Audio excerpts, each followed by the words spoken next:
जय श्री राम। प्रायतः 3 मास धरी जड़े वृद्ध माँ असुस्थ हो पड़ी। आज हठात तांको देह असुस्थ अत्यंत गुरुतर हो पड़ा। अन्यपटे बैतरणी नदी बन्य पानी रे बढ़िबारु पंचायत अंचल रे बन्य परिस्थिति सृष्टि होइछि। एई भली जटिल परिस्थिति रे बन्य पानी मध्यरु सही वृद्ध माता को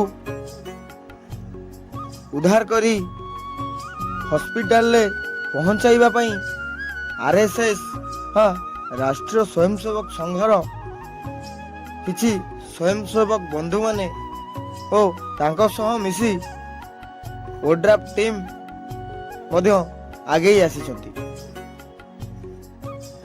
यह दृश्य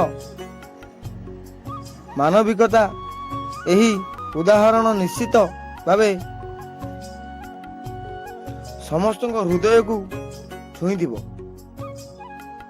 यह आमे देखिया को पाइलु कि आज आमे जदि